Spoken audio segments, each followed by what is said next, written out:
Cabinet భేటీ నేపథ్యంలో మంత్రిత్వ శాఖల కేటాయింపుపై ఉత్కంఠ కొనసాగుతోంది. కాగా కీలక మంత్రిత్వ శాఖల్ని బీజేపీ తన దగ్గరే ఉంచుకునే అవకాశం ఉందని, అటు ఏపీ కేటాయించిన మంత్రి పదవులకి ఎలాంటి శాఖలు కేటాయిస్తారనే దానిపై ఉత్కంఠ కొనసాగుతోంది. దీనిపై మరింత సమాచారం మా ప్లానింగ్ ఎడిటర్ సురేష్ అందిస్తారు. సురేష్. సీతారామరాజు గారు తొలి కేబినెట్ అంటే కొత్త ప్రభుత్వంలో తొలి కేబినెట్ సాయంత్రం 5 గంటలకి సమావేశం కాబోతుంది. అంటే ఇంకో గంటన్నరలో సమావేశం కాబోతుంది.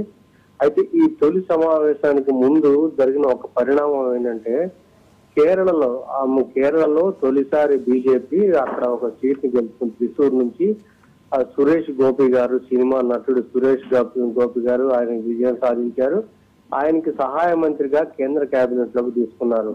సో ఆయన ఏంటంటే తనకి సినిమాలు ఉన్నాయి, ఆల్రెడీ 4 సినిమాలకు ఆయన కమిట్మెంట్ ఇచ్చారు.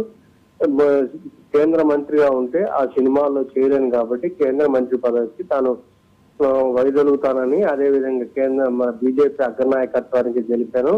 త్వరలోనే తనను కేంద్ర మంత్రి పదవి నుంచి రిలీవ్ చేస్తుందని అభిప్రాయాన్ని ఆయన వ్యక్తం చేశారు. నిన్న ప్రమాణ స్వీకారం చేశారు, కానీ ఆ తర్వాత వ్యక్తం చేశారు. కానీ ఇప్పుడు ఆయన క్లారిఫికేషన్ ఇచ్చారు. ఏంటంటే తాను ఏదో రాజీనామా చేయబోతున్నట్లుగా కొన్ని మీడియాలో వస్తా ఉంది, కానీ అది వాస్తవం కాదు. నేను ప్రధానమంత్రి మోడీ గారి నాయకత్వంలో కేరళ అభివృద్ధికి నేను కట్టుబడి ఉన్నాను, ఆ రకంగా నేను కేంద్ర మంత్రివర్గంలో కొనసాగుతాను అన్నట్టు ఆయన మరి అంటే తన మనసు మార్చుకున్నానంటే, కానీ ఇప్పుడు క్లారిఫికేషన్ ఇచ్చారు నేనైతే మంత్రి పదవి నుంచి వైదొలగట్లేదని.